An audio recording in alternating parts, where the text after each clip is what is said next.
Eita, aleluia. Abre comigo em Gálatas, capítulo 5.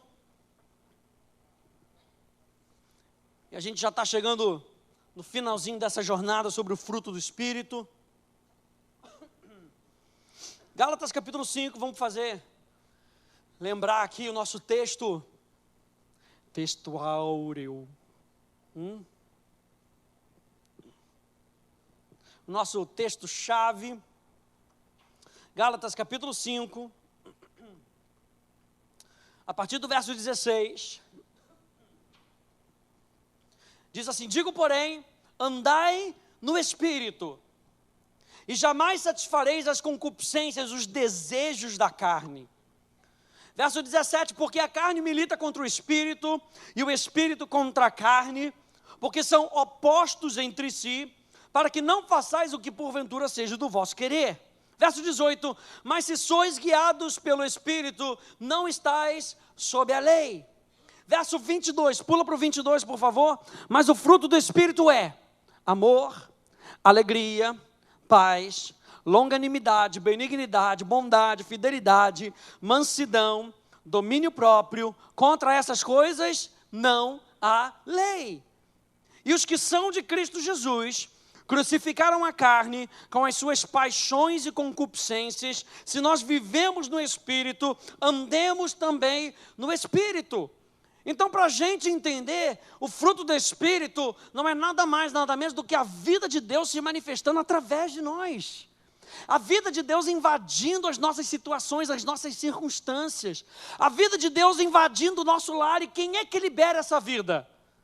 Quem é que libera essa vida? Eu e você. Essa vida já está dentro de você. O poder de Deus já foi depositado dentro de você. E nós falamos então, nas últimas vezes, que o fruto do Espírito é a manifestação da vida santa, de um Deus santo, que flui no nosso espírito. A vida de Deus, o fruto do Espírito, é a manifestação da vida santa, de um Deus santo, que flui no nosso espírito. E nós estávamos conversando sobre o processo de santificação, e nós falamos que uma vida frutífera depende de sermos constantemente limpos pela palavra. Quantos aí se lembram que nós falamos um pouquinho sobre a bacia de bronze? E o sacerdote, ele era consagrado de uma vez por todas, né, no altar, e ele se limpava todos os dias na bacia de bronze. Ou seja, o processo de santificação, para que nós possamos frutificar para a glória de Deus, nós precisamos nos lavar com a palavra constantemente. Constantemente. E uma última coisa que nós falamos é que santificação é a evidência prática da justiça. Santificação é a evidência prática da justiça. Ou seja, é como os homens veem quem nós somos. Se nós somos justiça de Deus, se nós somos pessoas justas diante de Deus, se nós podemos andar de maneira ereta, de maneira, como é que eu posso dizer? De cabeça em pé, olhando para a face de Deus, na justiça dele, como é que a gente mostra isso para as pessoas? Através do processo de santificação, através das nossas atitudes. Nós vimos isso na semana passada. Tudo tem a ver com a nossa nova atitude. O fruto do Espírito são novas atitudes, não de formas exteriores, mas ela começa dentro de nós. Nós vamos ver isso hoje. Eu quero ver com você hoje conceitos errados sobre o processo de santificação. O que santificação não é? Então, se você pode dar um subtítulo aí a essa mensagem de hoje, o que santificação não é? E número 1, santificação não é um processo automático de mudança instantânea. Não dá para passar no McDonald's e comprar um McLanche Alegre, um McLanche Amor e um McLanche Paz, botar para dentro e ser automaticamente transformado. Não dá. Não é algo instantâneo, é um processo. Você entende que caráter, quando ele é formado em nós, ele não é formado de maneira automática? A pessoa aceita Jesus, ela entrega a sua vida para Cristo, e ela começa numa jornada onde Cristo vai expondo para ela uma nova natureza, e ao longo do tempo ela vai sendo transformada. Eu me lembro de 2 Coríntios capítulo 3, verso 18, diz: e todos nós, com o rosto desvendado, contemplando como por um espelho a glória do Senhor, nós somos transformados o quê? De glória em glória. É um processo. Você está nesse processo? Diga, eu estou nesse processo. Nós estamos num processo, gente, de nós aprendermos como um filho de Deus se comporta. Você está no processo. Não desista da jornada. Não abra mão dessa jornada, gente. Você está no processo, eu estou no processo. A nova natureza, gente, é o ambiente, o fundamento para o desenvolvimento do caráter de Cristo em nós. O que é necessário? Nós falamos que é necessário receber a vida de Cristo, é necessário permanecer na verdade e é necessário se submeter ao senhorio de Cristo. Receber a nova vida, permanecer na verdade ou se submeter ao senhorio de Cristo. Abra comigo Salmo 1, por favor. E eu quero mostrar nesse Salmo que esse processo faz parte de uma jornada. E aqui o Salmo 1,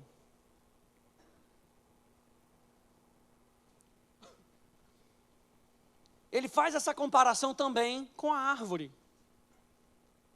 Do crente ser comparado a uma árvore. Olha só, verso 1, e eu leio da King James atualizada, que diz: abençoado com felicidade, bendito, é o homem que não segue os conselhos dos ímpios, não se deixa influenciar pela conduta dos pecadores, nem se assenta na reunião dos zombadores. Ao contrário, verso 2, sua plena satisfação está na lei do Senhor, aleluia, e na sua lei medita dia e noite. Olha só o lavar da palavra, dia e noite, dia e noite. A palavra de Deus nos limpa, dia e noite. O salmista diz aqui: a sua plena satisfação está na lei do Senhor, está na palavra de Deus, e nela medita de dia e de noite. Olha só, verso 3 diz: e ele é como árvore plantada à margem de águas correntes, que dá fruto. O que diz aí na sua versão? Que dá fruto no tempo certo. A King James diz aqui: no tempo apropriado.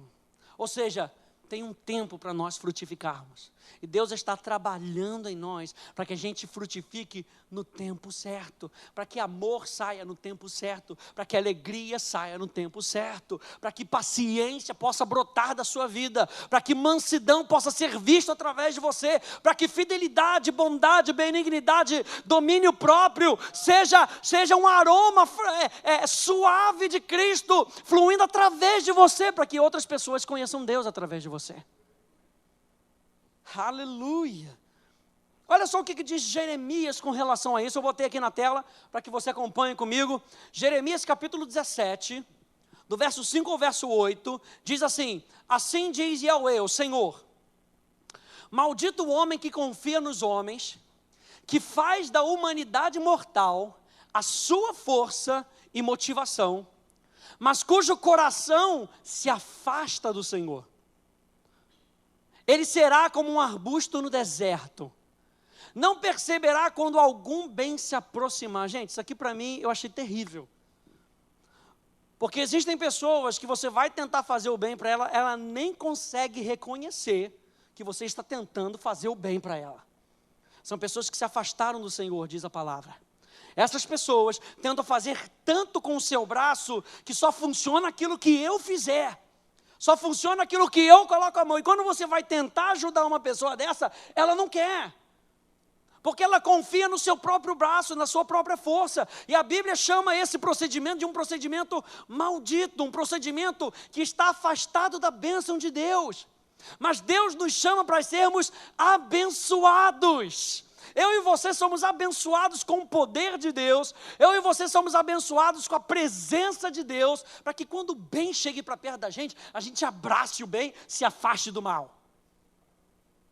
Você vai lembrar dessa figura. Você abraça o bem e afasta do mal. Isso é só para meio Karate Kid, para te ajudar, que você deve abraçar o bem e se afastar do mal. Ele será como um arbusto no deserto, não perceberá quando algum bem se aproximar. Pelo contrário, morará nos lugares mais áridos do deserto, em terra salgada e desabitada. Olha só o que a Bíblia, a mensagem, traz desses dois versos. Maldito é o homem forte, que depende de simples seres humanos. Sabe aquele QI que você precisa para entrar no serviço público, e aí você precisa daquele QI para entrar naquele consultório médico? Olha só o que a Bíblia diz. Maldito é o homem forte, que depende dos simples seres humanos, que se acha capaz de resolver tudo no braço e põe o eterno de lado com desprezo. Quantas vezes, e eu me incluo nessa, quantas vezes a gente escolhe mais uma pessoa de influência do que a gente falar com um Deus que pode todas as coisas primeiro? Nós estamos nessa série descobrindo que para que a gente possa frutificar, nós precisamos estar em comunhão com Deus. Nós precisamos estar ligados. A gente não despreza os homens, mas o nosso primeiro recurso tem que ser Deus. Aleluia. Nosso primeiro recurso tem que ser Deus. E Deus vai apontar as pessoas. Deus vai te dar favor diante dos homens. Mas primeiro nós precisamos achar favor diante dEle. E como é que nós fazemos isso? Quando nós andamos pela fé. Porque fé agrada a Deus. Quando nós dizemos, Senhor, Tu podes todas as coisas, eu estou precisando dessa ajuda, eu estou precisando disso, Tu sabes, Senhor, o que eu estou passando, Senhor, eu confio em Ti. Eu confio em Ti, Tu és soberano, Tu vais me mandar. Às vezes a gente não precisa nem falar isso. Senhor, me manda o pastor Marquinhos. Calma, cara, ele vai mandar quem Ele quiser mandar. Ele vai mandar a pessoa apropriada para te ajudar. A ajuda vai vir. Diz aí para o teu irmão, a ajuda vai vir. Confia em Deus primeiro, aleluia. Olha, e põe o eterno de lado com desprezo. Ele é como um arbusto do deserto, longe do solo bom. Ele vive sem raiz e sem propósito, numa terra em que nada cresce. Gente, que vida é essa? Que vida miserenta é essa?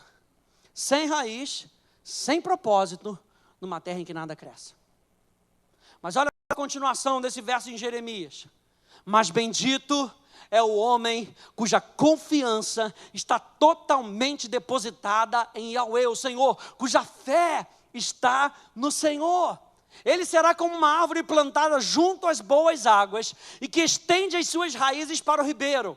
Uma árvore que não se afligirá quando chegar o calor, porque as suas folhas estão sempre viçosas. Não sofre de ansiedade durante o ano da seca, nem deixará de dar o seu fruto. A crise, o problema, não pode parar essa árvore de dar fruto. Nós escolhe, pois, a vida. Deuteronômio 30, 19. Escolhe, pois, a vida. Continua ligado na videira. Você foi criado para produzir frutos. Gênesis capítulo 1, verso 26, 27 e 28. Você foi chamado para multiplicar, para frutificar, para dominar. Está dentro do teu DNA. Acompanhe aí comigo de novo em Salmo capítulo 1. Verso 4 agora. Agora ele faz a outra comparação, o lado ruim. Não é o que ocorre com os ímpios, ao contrário. São como a palha que o vento carrega. Por isso os ímpios não sobreviverão ao julgamento, nem os pecadores na congregação dos justos. Eu gostei dessa versão aqui que ela diz assim, olha só. Pois conhecer o Senhor é o caminho dos justos. Conhecer o Senhor é o caminho dos justos. João capítulo 17, verso 3, e a vida eterna é essa, que te conheçam a ti, o único Deus verdadeiro. Se você tem vida eterna fluindo dentro de você, isso quer dizer que essa vida eterna te puxa para você conhecer mais a Deus. Eu não quero só entendimento de cabeça, eu quero algo que mude e transforme a minha vida, porque eu estou no processo de santificação. Deus está trabalhando em mim, eu preciso da vida de Deus agindo dentro de mim, para que eu possa ser tudo aquilo que Deus quer que eu seja. Eu preciso me abrir, gente. Santidade não é apenas um processo automático de mudança instantânea. É um processo que leva tempo, até que outros possam desfrutar do fruto da sua vida. Não desista. Não desista. Deus está trabalhando em você. Não desista. João capítulo 15 diz que o Pai é o agricultor. E Ele cuida da gente. Ele sabe cuidar da gente.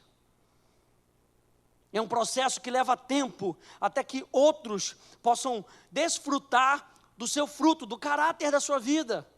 O seu caráter é um testemunho da vida de Deus, que atrai outros para mais perto dele. O fruto é para outros e é para a glória de Deus. Anota isso aí, por favor. O fruto é para outros e para a glória de Deus.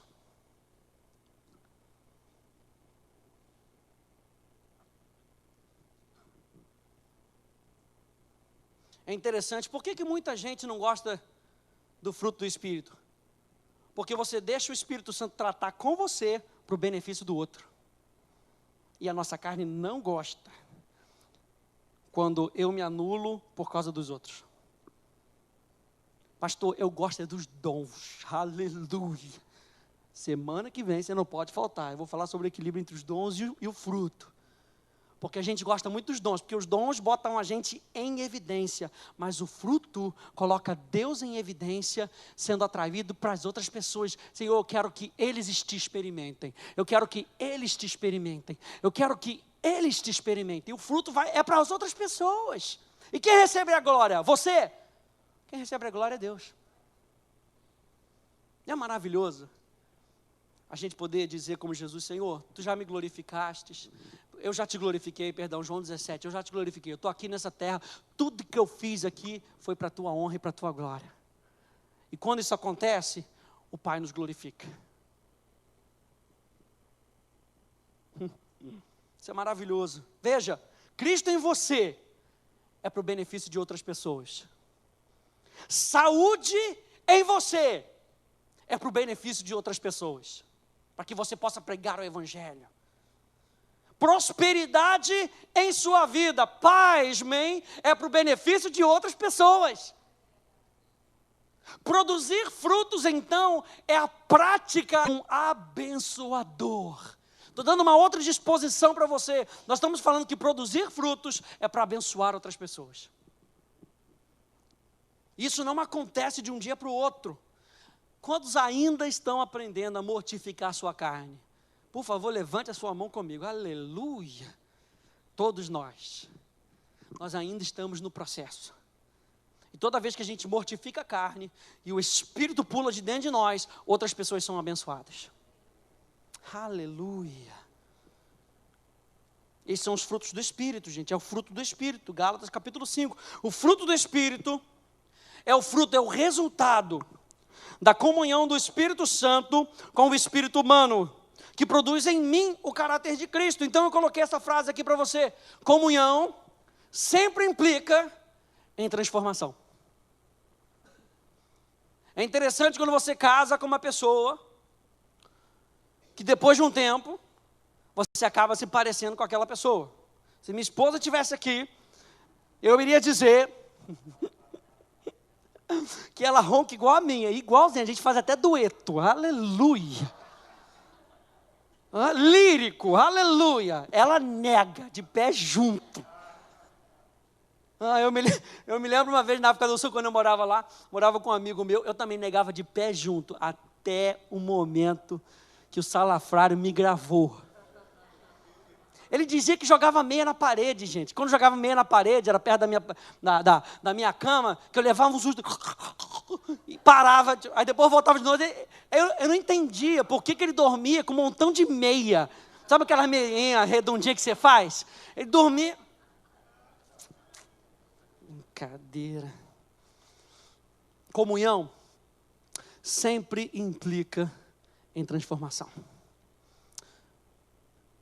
O nosso foco, preste atenção, gente, o nosso foco não é a nossa transformação. Eu não foco na minha transformação. O que eu quero é Deus vivendo em mim, através de mim. Isso vai trazer transformação. É no descanso, gente. Não é no quanto eu me esforço para ser uma pessoa diferente. É no quanto eu deixo o Espírito Santo fazer a obra em mim. O Espírito Santo vem e me convence do pecado. Ele vem e diz, Rafael, você está fazendo a coisa errada, você está errando a marca. A marca é andar no fruto do Espírito, você não andando no fruto do Espírito. Como eu conheço o Espírito Santo e a gente tem uma comunhão legal, ele sempre chega e não traz condenação para a minha vida, mas ele me alerta, você está andando no caminho errado, vem para cá, vem para junto de mim que eu vou te ensinar. Sabe o que você tem que fazer agora? Arrependimento. E arrependimento, muitas vezes no nosso relacionamento com as pessoas, deve resultar em perdão e pedir perdão. Então você vai no arrependimento, Senhor, eu estou contigo. E aí, o que acontece? Cristo se manifesta na situação. E quando Cristo se manifesta, se segura, porque o reino de Deus, com todo o seu poder, vai se manifestar. Quando Cristo, Colossenses capítulo 3, verso 3, quando Cristo, que é a vossa vida, se manifestar, vós vos manifestareis com Ele em glória.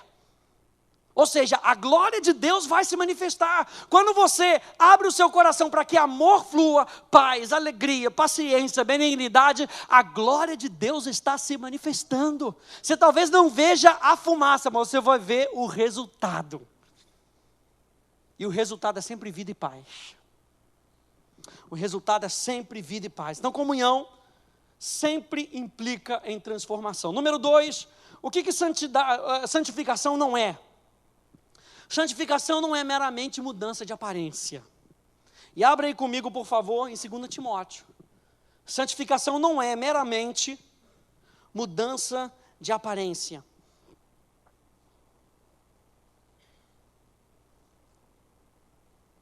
Segunda Timóteo, capítulo 3, verso 1 até o verso 5.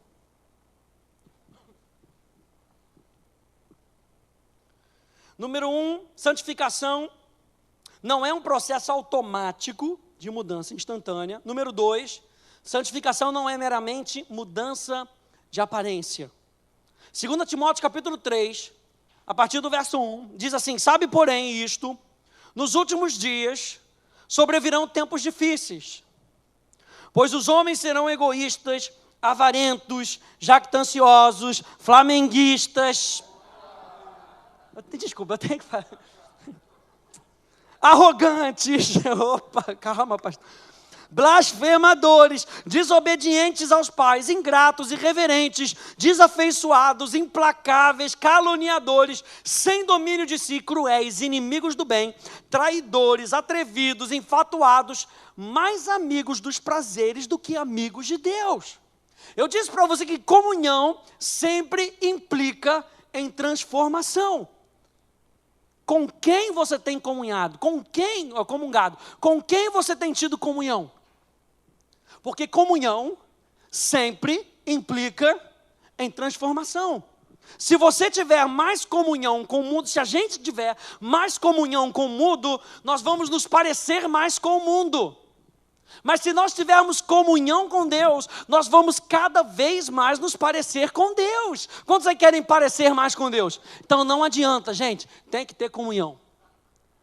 Tem que ter comunhão. É o Salmo 133, que diz bem-aventurados. Deixa eu ver aqui para você rapidinho. Aleluia. Como é feliz e agradável observar que os irmãos vivam em comunhão. E a palavra aqui, essa palavra comunhão, ela tem um sentido de que há um casamento, há uma aliança. Bem-aventurado quando os irmãos vivem em aliança, vivem num propósito, vivem num casamento. Nós estamos falando que nós somos a noiva, ele é o noivo, e nós temos comunhão desse tipo com Deus. Não estamos brincando, não estamos ficando com Deus. É um relacionamento sério. Muda o teu status lá no Facebook, é um relacionamento sério. Hein? Nós não estamos ficando, a gente não vem para cá por um oba-oba. Nós estamos crescendo para conhecer e nos apaixonarmos cada vez mais por Deus. Não é interessante quando a gente pega o altar de incenso do tabernáculo de Moisés, a brasa que aquecia o altar de incenso, ela vinha do altar de sacrifício. O que deve atear fogo no nosso coração é a obra redentora de Jesus. O que deve incendiar a sua vida de oração é aquilo que Jesus já fez por mim e por você. Eu estou falando de uma pessoa viva, gente. Eu estou falando de um Deus que te ama. Eu estou falando de uma pessoa real, uma pessoa presente, uma pessoa próxima, que quer ter relacionamento com você. Comunhão sempre implica em transformação. Mais amigos dos prazeres que amigos de Deus. E aí no verso 5 ele diz assim: tendo forma de piedade, negando-lhe entretanto o poder. E aqui em James bota assim, o real poder. Foge também desses. Olha só como é que a Bíblia Viva coloca esse verso. Verso 5. Irão à igreja sim, porém não acreditarão realmente em nada do que ouvem. Não se deixem enganar por gente assim. Santificação não é meramente mudança de aparência. Olha só, esse mesmo verso, na Corrigida e Fiel. Tendo a aparência de piedade, mas negando a eficácia dela. A palavra piedade, que eu já falei para você, é a palavra eusebeia. E eusebeia tem o sentido de santidade. Tem o sentido da maneira verdadeira como nós adoramos a Deus. A palavra piedade pode ser traduzida como santidade. Piedade pode ser traduzido como santidade ou caráter divino. No Novo Testamento, se você pegar essa palavra piedade, você pode colocar uma seta e botar assim, o caráter de Deus. Tendo aparência de caráter de Deus, sabe falar o evangeliquez, mas nega a eficácia do poder dessa vida. Nós não estamos falando de um esforço próprio, nós estamos falando do poder de Deus que opera dentro de nós. Essa palavra negar, no grego, ela tem o sentido de não aceitar algo que te é oferecido. Não é pelo teu esforço, é algo que Deus te oferece. A santidade é algo que Deus te oferece. Esse processo é algo que Deus te ajuda a passar.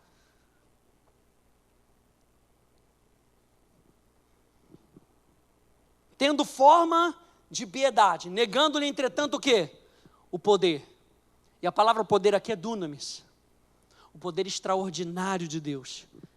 O poder que nos influencia. Olha só, se a gente vai juntando tudo, tendo a aparência de caráter de Deus, tendo a aparência de santidade, mas ele não recebe o poder de Deus. Não recebe a influência de Deus.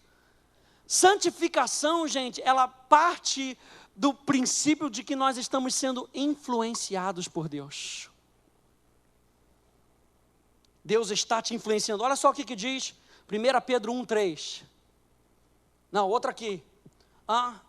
Não botei. 1 Pedro 1,3.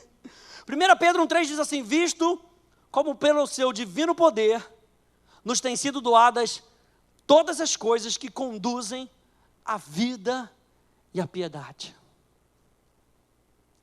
Pelo seu divino poder nos têm sido doadas, você está conseguindo ver o paralelo? Pelo seu divino poder, nos têm sido doadas todas as coisas que nos conduzem à vida e à piedade. 2 Timóteo 3,5 diz, tendo forma de piedade, negando o poder, não recebendo o poder. A nossa vida, ela não é meramente uma vida de aparência, ela é uma vida vivida no poder do Espírito Santo. E aí que entra 1 Coríntios 4,20, porque o reino de Deus consiste não em palavra, não é apenas dizer que a gente é gente, que a gente é crente, não é apenas dizer que nós somos abençoados, não é apenas dizer que nós temos fé, é nós vivermos no poder da palavra. é nós vivermos no poder do Espírito Santo. E quantos aí podem agradecer a Deus que esse poder já está em nós, visto que pelo seu divino poder já nos foi doado todas as coisas que conduzem, tudo que Deus vai te dar, vai te conduzir à vida e à piedade. Tudo que Deus vai te dar, vai te conduzir à vida e à piedade. Então quando ele está falando, escolhe a vida, entendam isso, ele está falando, escolha a mim. Porque eu vou te conduzir à vida. E eu vou te conduzir à piedade.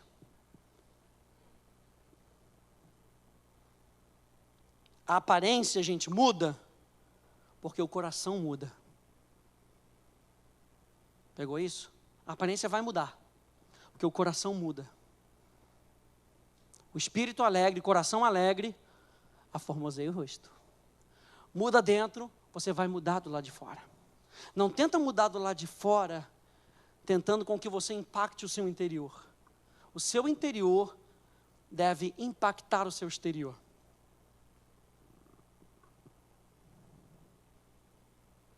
Veja bem, não resistimos e nem vencemos o inferno com a aparência de santidade, mas com a prática gerada por uma vida santa. Não resistimos e nem vencemos o inferno com aparência de santidade.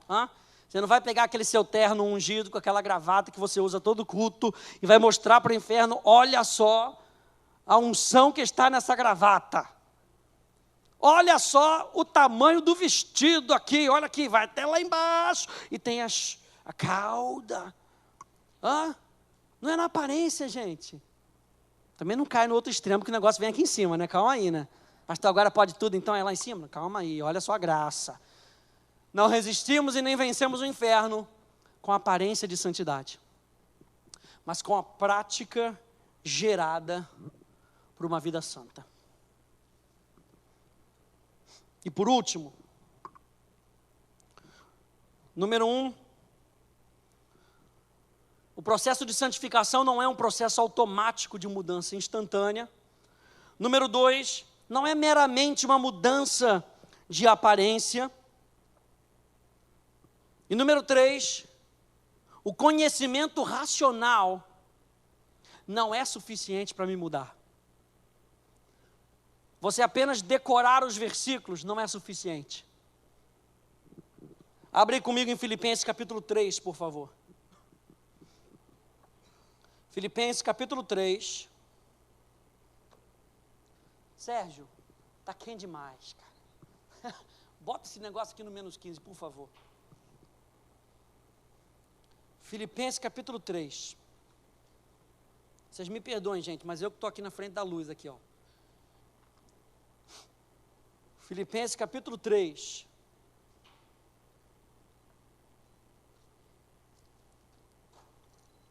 Só isso aqui dá ponta, isso aqui acho que já vai dar.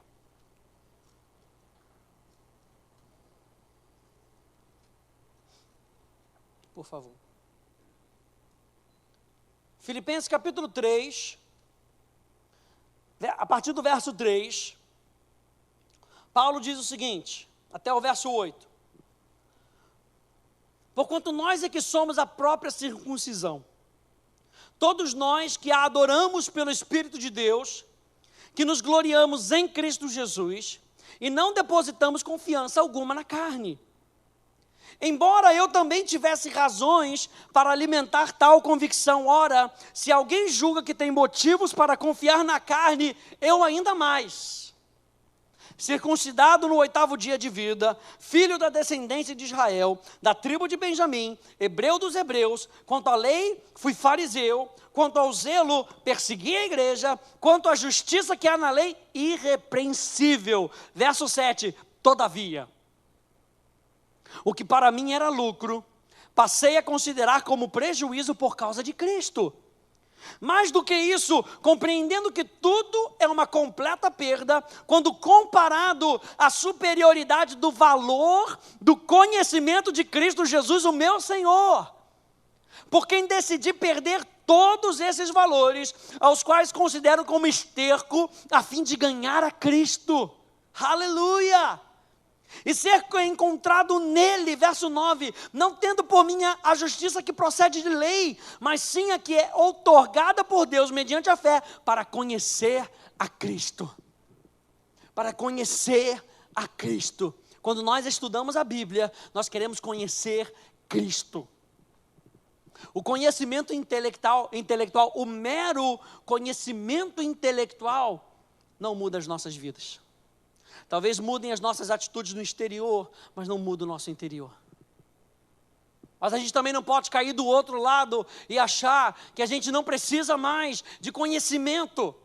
Romanos capítulo 12, olha só, Romanos capítulo 12, verso 1 e 2 diz: rogo-vos, pois, irmãos, pelas misericórdias de Deus, que apresenteis o vosso corpo por sacrifício vivo, santo e agradável a Deus, que é o vosso culto racional, verso 2, e não vos conformeis com este século, mas transformai-vos pela renovação do quê?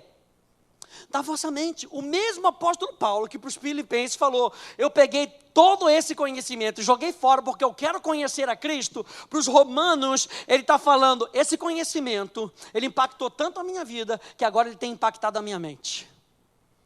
Quando Cristo se apresenta para nós, isso vai impactar na nossa mente. Isso vai impactar os nossos pensamentos. Na realidade, isso vai impactar a maneira como nós pensamos. Porque mudar de pensamento é até mole. O negócio é mudar a maneira como nós pensamos. Eu posso pedir para você repetir aqui a noite inteira.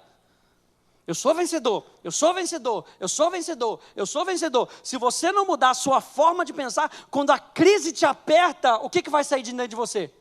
A sua forma de pensar.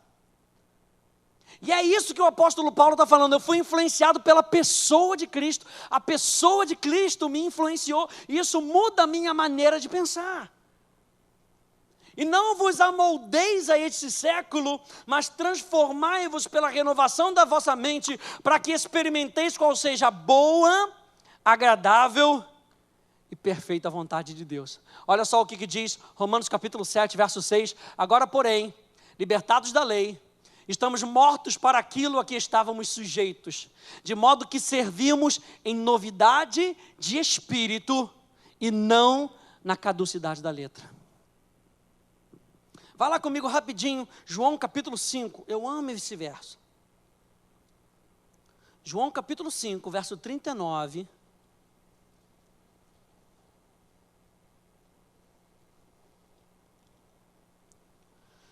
E verso 40. E a gente tem que tomar o cuidado da gente não fazer as coisas de forma mecânica. Cantar de maneira mecânica, ler a Bíblia de maneira mecânica, até orar de maneira mecânica, até falar em línguas de maneira mecânica. A gente pode mecanizar tudo, gente, porque a carne fica confortável com aquilo que é mecânico. Ela consegue controlar. E olha só o que Jesus diz aqui para esses homens, verso 39, João capítulo 5, verso 39 diz: vós examinais criteriosamente as Escrituras, porque julgais ter nelas a vida eterna, e são elas mesmas que testemunham acerca de mim. Verso 40, todavia, vós não quereis vir a mim para terdes vida. A vida a gente encontra numa pessoa, e essa pessoa é Jesus. Vá um pouquinho mais para frente, João capítulo 6, verso 63.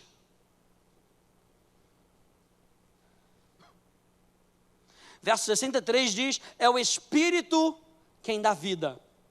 A carne em nada se aproveita.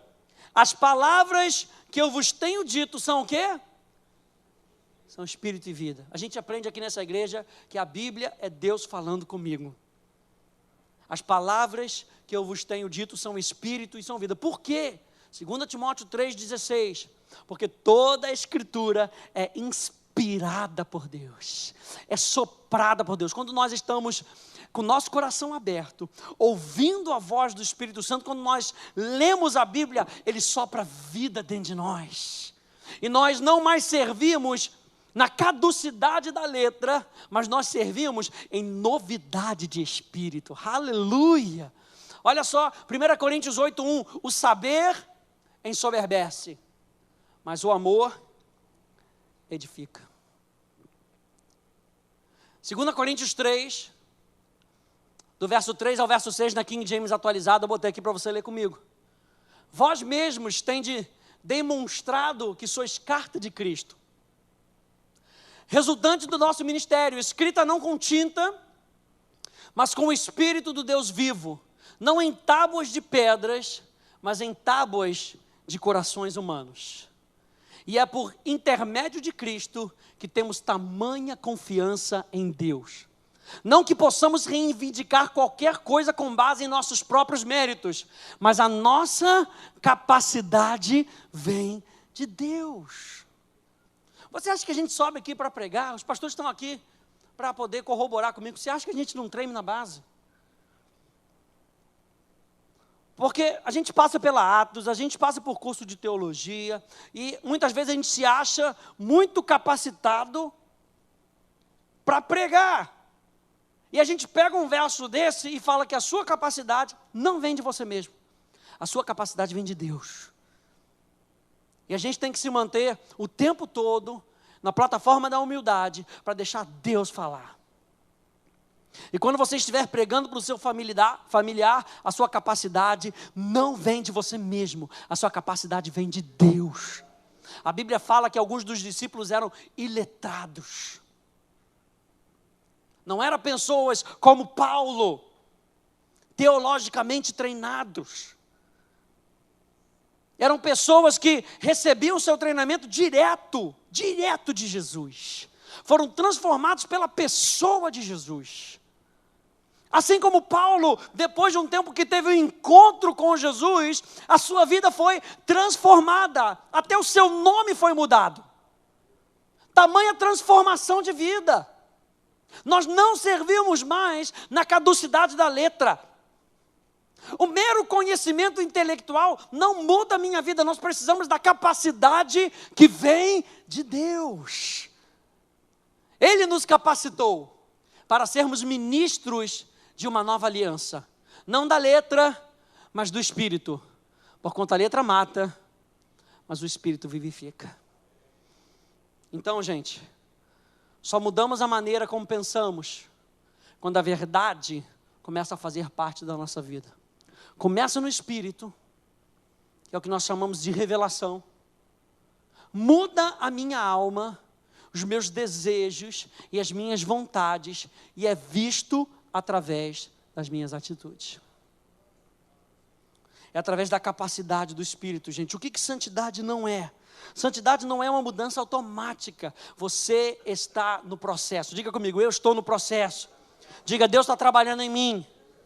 Número 2, o que santificação não é? Santificação não é apenas mudança de aparência. Número 3, o que santificação não é? Não é apenas conhecimento racional. Nós precisamos de uma mudança de vida. Começa no Espírito, muda a minha alma, o meu desejo, as minhas vontades, e é visto através das minhas atitudes. Abra comigo para a gente terminar em Jeremias, por favor. Capítulo 31. Se você quiser, já pode se colocar de pé.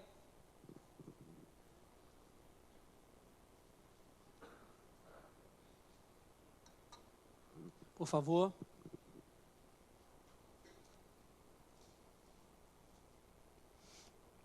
Jeremias capítulo 31, a partir do verso 31, diz assim: Eis aí vem dias, diz o Senhor, em que firmarei nova aliança com a casa de Israel e com a casa de Judá. Não conforme a aliança que fiz com os seus pais, no dia em que os tomei pela mão, para os tirar da terra do Egito, porquanto eles anularam a minha aliança, não obstante eu os haver desposado, diz o Senhor. Ele está falando aqui de um casamento, ele está falando aqui de uma aliança. Ainda que eu tenha desposado deles, eles negaram essa aliança. Verso 33, porque essa é a aliança que firmarei com a casa de Israel, depois daqueles dias, diz o Senhor. Na mente lhes imprimirei as minhas leis, também no coração lhes inscreverei. Eu serei o seu Deus, e eles serão o meu povo. E aquele que se une ao Senhor é um só Espírito com Ele. E se nós nos unimos com o Espírito Santo, qual é a nossa natureza? A nossa natureza é uma natureza santa.